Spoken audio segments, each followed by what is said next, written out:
मैं Rajveer Singh Shuran associate professor in chemistry SRR Morarka government PG college Jhunjhunu. First of all good morning to all the students of BSc part first. पिछले video lecture के अंदर अपने unit first कार्बनिक अभिक्रियाओं की क्रिया विधि कंप्लीट कर ली थी। Today we will start the second unit named कार्बनिक यौगिकों का त्रिविम रसायन यानी स्टीरियो आइसोमेरिज्म। तो पहले अपन डिस्कस करें कि आइसोमर्स यानी समावेता या आइसोमेरिज्म किसे कहते हैं। ऐसे यौगिक जिनके अणुसूत्र तो समान हो परंतु उनके भौतिक गुण तथा रासायनिक गुणों में या दोनों प्रकार के गुणों में भिन्नता होती हो तो ऐसे यौगिक समावयवी कहलाते हैं। और इस प्रकार की जो परिघटना होती है उसको समावेता कहा जाता है। समावयवी शब्द का सर्वप्रथम प्रयोग बर्जीलियस नामक वैज्ञानिक ने किया था। इसके बाद इसका समावेता का वर्गीकरण जो है किस प्रकार से है इसको अपन निम्न सारणी में देख सकते हैं। तो समावेता जो है मुख्यतया दो भागों में बांटते हैं। एक तो संरचनात्मक समावेता यानी स्ट्रक्चरल आइसोमेरिज्म और दूसरा स्टीरियो आइसोमेरिज्म यानी त्रिविम समावेता। संरचनात्मक समावेता है जो है स्ट्रक्चरल आइसोमेरिज्म है। It is further divided into 5 parts. पहला चेन आइसोमेरिज्म यानी श्रृंखला समावेता, दूसरा पोजीशन आइसोमेरिज्म यानी स्थिति समावेता, तीसरी फंक्शनल आइसोमेरिज्म यानी क्रियात्मक समूह समावेता, चौथा या फोर्थ मेटामेरिज्म मध्यावयवता एंड लास्ट टोटोमेरिज्म यानी चलावयवता। तो ये संरचनात्मक समावेता के 5 पार्ट हो गए। दूसरा भाग जो है समावेता का उसको बोलते हैं त्रिविम समावेता यानी स्टीरियो आइसोमेरिज्म। इसके भी दो रूप हैं, एक तो कन्फॉर्मेशनल आइसोमर यानी स्वरूपीय समावेता और दूसरा कॉन्फिगरेशनल आइसोमेरिज्म यानी विनाशी समावेता। इस कॉन्फिगरेशनल आइसोमेरिज्म यानी विनाशी समावेता को फर्दर दो भागों में डिवाइड करते हैं, जिसमें पहला है प्रकाशिक समावेता यानी ऑप्टिकल आइसोमेरिज्म और दूसरा है ज्योमेट्रिकल आइसोमेरिज्म यानी ज्यामितीय समावेता। तो पहले अपन इस संरचनात्मक समावेता को डिस्कस करते हैं। यानी ऐसे यौगिक जिनके अणुसूत्र तो समान हो परंतु संरचनात्मक सूत्रों में भिन्नता पाई जाती हो, ऐसे यौगिकों को संरचनात्मक समावयवी और इस घटना को संरचनात्मक समावेता कहा जाता है। तो ये समावेता जो है मुख्य रूप से 5 प्रकार की होती है, जैसे अपन ने अभी डिस्कस किया है। पहला है इसमें श्रृंखला समावेता यानी ऐसे यौगिक जिनके अणुसूत्र तो समान हो परंतु संरचनात्मक सूत्रों के अंदर कार्बन श्रृंखला के कारण भिन्नता पाई जाती है। जैसे पेंटेन है, इसका अणुसूत्र क्या है C5H12। तो इसके समावयवों की संरचना कितनी होगी, एक तो अपन नॉर्मल पेंटेन कह सकते हैं CH3 CH2 CH2 CH2 CH3 normal pentane. तो ये तो अशाखित श्रृंखला होगी, इसके मतलब पहले एन लग गया नॉर्मल। नॉर्मल मीन्स अनब्रांच्ड यानी अशाखित। दूसरा है इसके अंदर आइसोपेंटेन। आइसोपेंटेन तीसरा नियोपेंटेन कह सकते हैं अपन, अधिक शाखित। तो नॉर्मल पेंटेन हो गया अशाखित और आइसोपेंटेन हो गया कम शाखित और नियोपेंटेन हो गया अधिक शाखित। ऐसे ही C4H10O अगर कोई कंपाउंड दे रखा है तो ये CH3 CH2 CH2OH यानी एन ब्यूटिल एल्कोहल अशाखित हो गया और दूसरा आइसोब्यूटिल एल्कोहल ये शाखित हो गया। तो दूसरा प्रकार समावेता का है स्थिति समावेता। ऐसे यौगिक जिनके अणुसूत्र तो समान हो परंतु संरचनात्मक सूत्रों में क्रियात्मक समूह द्विआबंध त्रिआबंध या पार्श्व श्रृंखला के स्थान जो है परिवर्तित होते रहते हैं, यानी स्थिति जो है वो बदलती रहती है। जैसे C2H4Cl2 है 1,1 डाइक्लोरोएथेन, तो इसका दूसरा आइसोमर क्या बन सकता है 1,2 डाइक्लोरोएथेन यानी Cl समूह की स्थिति बदल गई। ऐसे ही 1,2 डाइब्रोमोबेंजीन 1,3 डाइब्रोमोबेंजीन और 1,4 डाइब्रोमोबेंजीन। तो ये डाइब्रोमोबेंजीन के 3 आइसोमर हो गए। इसी प्रकार से क्रियात्मक समूह समायोजिता थर्ड, यानी ऐसे कार्बनिक यौगिक जिनके अणु सूत्र तो समान हो परंतु संरचनात्मक सूत्र में क्रियात्मक समूह के कारण जो है अंतर पाया जाएगा, ये क्रियात्मक समूह समायोजित कहलाते हैं। जैसे C3H6O, तो C3H6O यानी ब्यूटेनॉल प्रोपेनॉल हो सकता है इसका, और प्रोपेनोन यानी कीटोन जो है, एसीटोन कह सकते हैं अपन। तो प्रोपेनॉल और एसीटोन ये दोनों एक दूसरे के क्रियात्मक समूह समायोजित हो गए। ऐसे ही C2H3CN यानी CH3CN मेथिल साइनाइड, और एक दूसरा इसका आइसोमर हो सकता है मेथिल आइसोसाइनाइड, तो ये भी क्रियात्मक समूह समायोजित है। ऐसे ही मध्यावयवता, मध्यावयवता का मतलब है क्रियात्मक समूह तो एक जैसा ही होता है परंतु एल्किल समूह जो है इसके साथ जुड़ता है, उसकी स्थिति में परिवर्तन के कारण मध्यावयवता समावयवता बनती है। यानी कि समान क्रियात्मक समूह से भिन्न भिन्न एल्किल समूह जुड़ने वाली घटना मध्यावयवता कहलाती है। यह समावयवता सजातीय श्रेणी के यौगिक जिनमें बहुशय संयोजक क्रियात्मक समूह के दोनों और दो या दो से अधिक भिन्न भिन्न एल्किल समूह हों, तो इन समवायों में समान क्रियात्मक समूह होते हैं परंतु एल्किल समूह जो वो भिन्न भिन्न होता है। यह समावयवता ईथर, एस्टर, कीटोन, द्वितीयक और तृतीयक अमीन आदि में पाई जाती है। जैसे C4H10O है यानी एथोक्सी एथेन, और दूसरा आइसोमर बन सकता है इसका मिथोक्सी 1-मिथोक्सी प्रोपेन या 2-मिथोक्सी प्रोपेन। ऐसे ही C5H10O है डाईएथिल कीटोन और मेथिल एन प्रोपिल कीटोन, तो ये मध्यावयवता हो गई। ऐसे ही चलावयवता टोटोमेरिज्म, ये एक विशेष प्रकार की क्रियात्मक समूह समावयवता होती है जिसमें एक अणुसूत्र के दो क्रियात्मक समूह समावयवी एक दूसरे में निरंतर परिवर्तित होते रहते हैं और दोनों समावयवियों के मध्य एक गतिज साम्य स्थापित हो जाता है। अतः दोनों समावयवियों को चलावयवी और समावयवता को चलावयवता कहा जाता है। इसमें गतिक समावयवता डायनेमिक आइसोमेरिज्म भी कहते हैं इसको। चलावयवता के कारण जो है यौगिक की क्रियाशीलता परिवर्तित हो जाती है। चलावयवता में साधारणतः एक क्रियाशील हाइड्रोजन परमाणु का स्थानांतरण दो बहुसंयोजी परमाणु जैसे कार्बन और ऑक्सीजन या नाइट्रोजन पर होता रहता है, और इस प्रकार जो समावयवता बनती है वो आपकी कीटोइनोल चलावयवता है। जैसे कीटो फॉर्म है C+CH, तो डबल बॉन्ड बीच में चला गया, पास वाले कार्बन का हाइड्रोजन इधर ऑक्सीजन के पास आ गया, तो ये इनोल फॉर्म बदल गया। तो keto form is converted into enol form, यानी इनोल कीटो रूप जो है वो इनोल रूप में बदल जाता है। इसी को कीटो इनोल टोटोमेरिज्म भी बोलते हैं। जैसे कि निम्न दो रिएक्शंस के अंदर दिखाया है, एथिल एसीटोएसीटेट है तो ये इसका कीटो रूप है, it is dynamic equilibrium with enol रूप दिखाया गया है। तो ये संरचनात्मक समावयवता के 5 पार्ट हो गए। दूसरा इसमें है त्रिविम समावयवता। जब समान अणुसूत्र वाले यौगिकों की संरचना समान हो लेकिन उनमें उपस्थित विभिन्न परमाणु या समूह की आकाशीय व्यवस्था यानी स्पेशियल अरेंजमेंट जो है वो भिन्न भिन्न हो, तो इसे त्रिविम समावयवता कहा जाता है। यानी रसायन विज्ञान की वह शाखा जिसके अंतर्गत त्रिविम समावयवता का अध्ययन किया जाता है वो स्टीरियोकेमिस्ट्री कहलाती है। त्रिविम समावयवता के दो रूप होते हैं, विन्यासी समावयवता और स्वरूपीय समावयवता।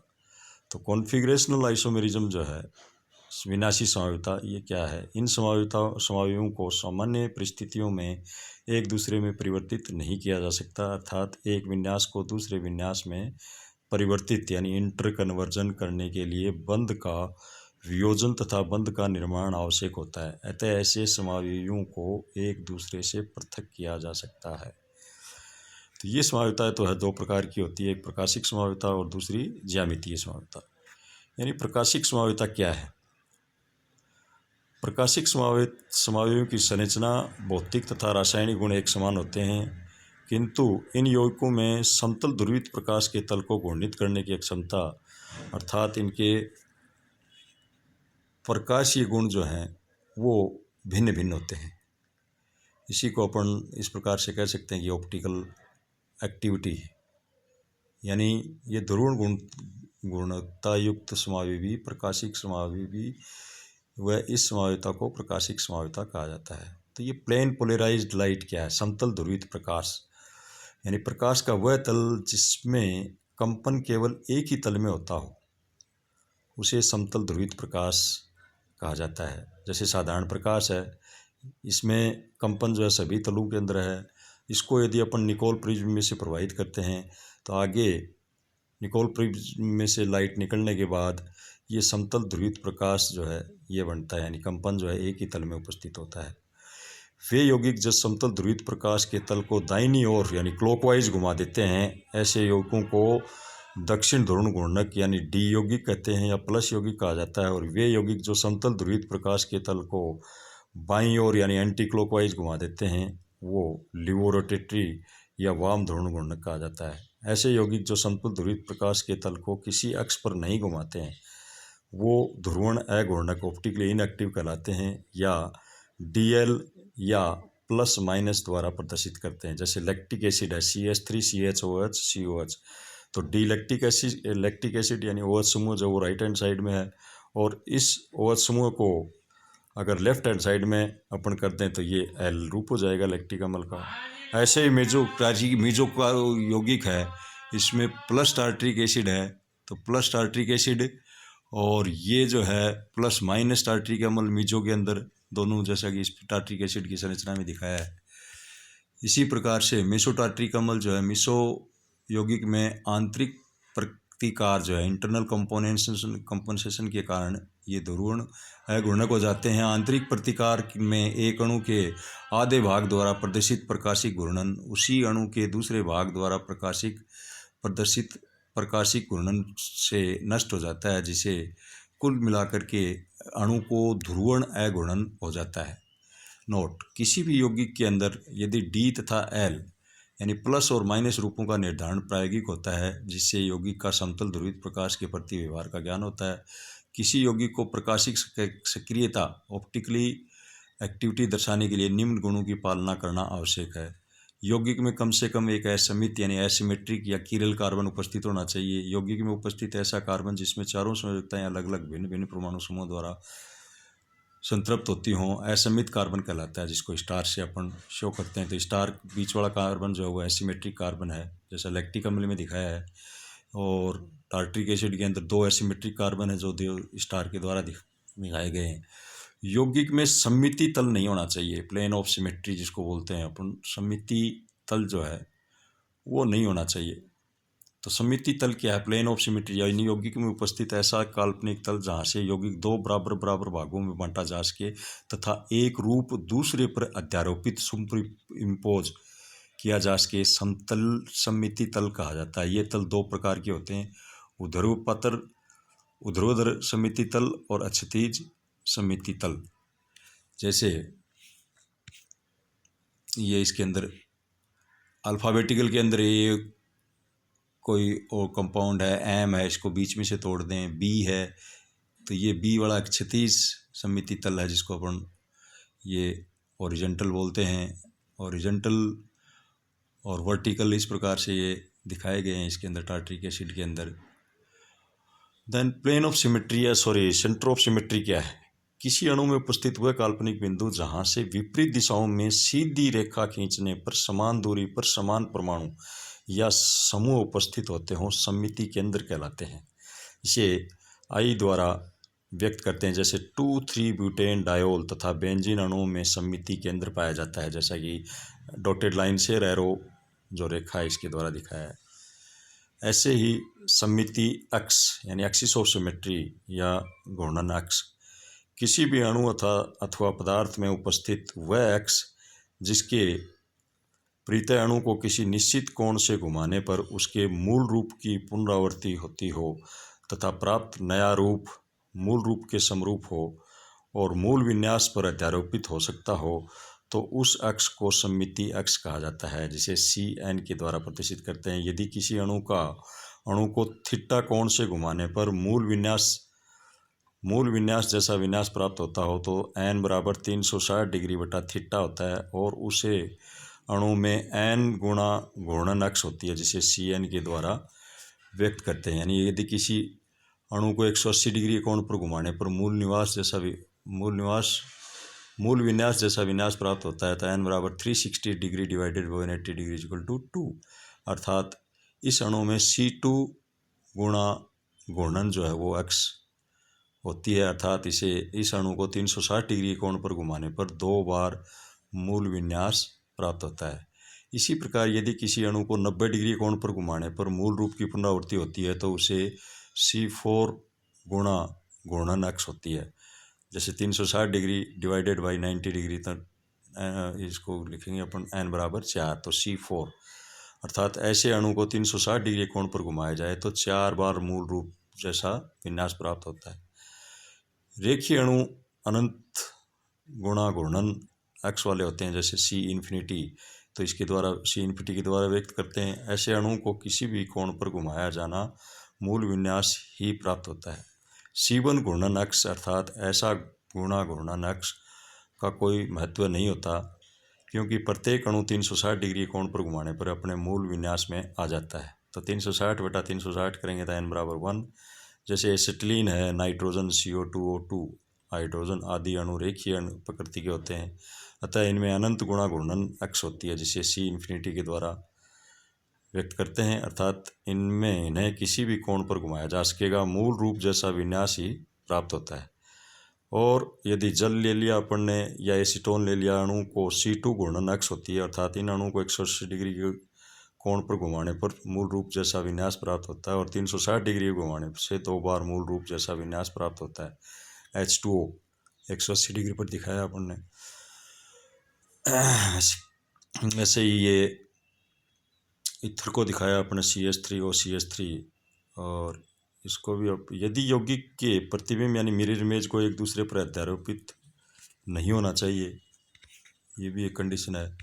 जैसा कि ये अपने इसमें मिरर डाल दें, बीच में एक दर्पण रेखा है, तो ये लैक्टिक एसिड है, लैक्टिक एसिड के साथ में मिरर इमेज दिखाई है। फिर प्रतिबिंब समावयव यानी इनस्यूमर्स, वे यौगिक जो एक दूसरे के दर्पण प्रतिबिंब तो होते हैं परंतु एक दूसरे पर अध्यारोपित न हो, प्रतिबिंब समावयव कहलाते हैं। इसके लिए आवश्यक है कि कार्बन कीरल हो तथा कार्बन पर 4 भिन्न भिन्न परमाणु या समूह उपस्थित होने चाहिए। जैसा कि इसमें दिखाया है, केंद्रीय कार्बन परमाणु है, इसके ऊपर ABCD ये है, बीच में मिरर दर्पण लगा दिया तो ये इसकी मिरर इमेज आ गई। प्रतिबिंब रूपों के गुण क्या हैं? प्रतिबिंब रूपों के अधिकांश भौतिक और रासायनिक गुण समान होते हैं, जैसे इनके गलनांक और क्वथनांक समान होंगे, इनकी विलेयता भी समान होती है। प्रतिबिंब रूपों की गंध भिन्न भिन्न होती है, जैसे मेथनॉल में पुदीने की समान गंध आती है जबकि डी मेथनॉल में दुर्गंध आती है। इसी प्रकार डेक्स्ट्रोरोटेट्री लिमोनिन में नारंगी की समान गंध आती है जबकि लिवोरोटेट्री लोमेनिन में नींबू की समान गंध आती है। इनकी समतल ध्रुवित प्रकाश के प्रति व्यवहार से भिन्नता होती है। यदि एक प्रतिबिंब तल को ध्रुवित प्रकाश के तल को थीटा डिग्री कोण से दाईं तरफ घुमाते हैं तथा दूसरे रूप में थीटा डिग्री कोण से ही बाईं ओर घुमाया जाता है। दो